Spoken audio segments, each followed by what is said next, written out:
جاتے ہیں.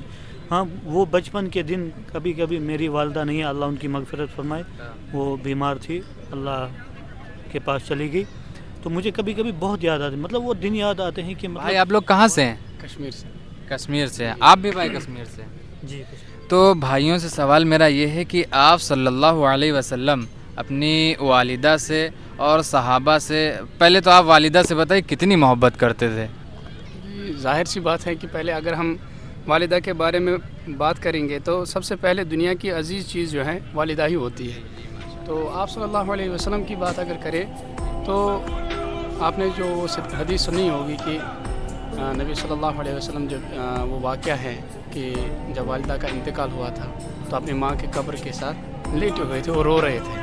اور یہ بھی اکثر جو سنا جاتا ہے کہ اپنی والدہ کے بارے میں کہ اگر میں نماز پڑھ رہا ہوتا اور مجھے آواز دیتی تو میں اپنی نماز کو ترک کر کے ان کے پاس. اچھا بھائی یہ بتائیے کہ ہم لوگوں کو اپنی والدہ سے والد سے کتنی محبت کرنی چاہیے؟ دیکھیے فرمایا گیا کہ فلا تقل لہما اف, کہ تم ان کے لیے اف کا لفظ بھی مت کہو. آج کل دیکھا جائے تو والدین کے ساتھ بڑی ناسلوکی ہو رہی ہے. والدین کے ساتھ جو سلوک کرنا چاہیے ایک اولاد کو نہیں ہو رہا ہے آج کے معاشرے میں, کیونکہ ہم جانتے ہی نہیں, قرآن حدیث ہم جانتے ہی نہیں. اگر ہم جانتے تو ہمیں پتہ چلتا کہ والدین ایک اولاد کے لیے کتنا اونچا مقام رکھتے ہیں.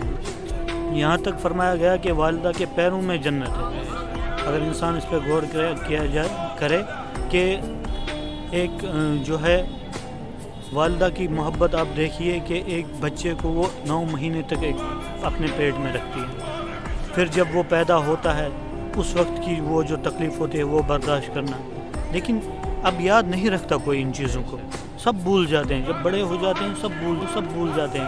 ہاں وہ بچپن کے دن کبھی کبھی میری والدہ نہیں ہے, اللہ ان کی مغفرت فرمائے, وہ بیمار تھی, اللہ کے پاس چلی گئی, تو مجھے کبھی کبھی بہت یاد آتی, مطلب وہ دن یاد آتے ہیں کہ مطلب والدہ جو ہے اپنے, مطلب جب چھوٹا بچہ ہوتا ہے, دودھ پیتا ہوا بچہ ہوتا ہے, تو اس کی جو مطلب اس کو اگر کوئی پرابلم ہو, کوئی پریشانی ہو, تو وہ اس کی ایک چیخ سے اس کی راتوں کی نیندیں حرام ہو جاتی ہیں, اور اس کی ایک مسکراہٹ سے وہ اپنے سارے غم جتنے بھی اس کو غم ہو سب بھول جاتے ہیں. اتنا والدین کا مقام رکھا اللہ تعالیٰ نے. لیکن آج کل والدین کی بہت بڑی ناقدری ہو رہی ہے. اس لیے میں یہی کہنا چاہوں گا کہ والدین کی جو ہے عزت کریں, ان کے ساتھ اس میں سلوک کریں اور جنت حاصل کریں. اور جیسا آپ بتا رہے تھے کہ صحابہ کے بارے میں آپ صلی اللہ علیہ وسلم کو صحابہ سے کتنی محبت ہے, تو میرے حساب سے اس کے لیے یہی کہنا کافی ہوگا کہ آپ صلی اللہ علیہ وسلم کی حدیث ہے کہ میرے صحابہ جو ہیں ستاروں کی مانند ہیں, جس کی بھی اقتدا کرو گے فلاح کو پہنچ جاؤ گے. اب انسان اتنا کچھ کرتا ہے تو فلاح کو پہنچنے کے لیے تو کرتا ہے, کامیاب ہونے کے لیے کرتا ہے. بس صحابہ کا راستہ پکڑ لے اور کامیاب ہو جائے. شکریہ بھائی. بھائی نے کتنا اچھا جواب دیا. بھائی کی والدہ نہیں ہے, سب لوگ بھائی کی والدہ کے لیے دعا کریں, اللہ تعالیٰ ان میں جنت الفردوس میں اعلیٰ سے اعلیٰ مقام حاصل کرے. السلام علیکم.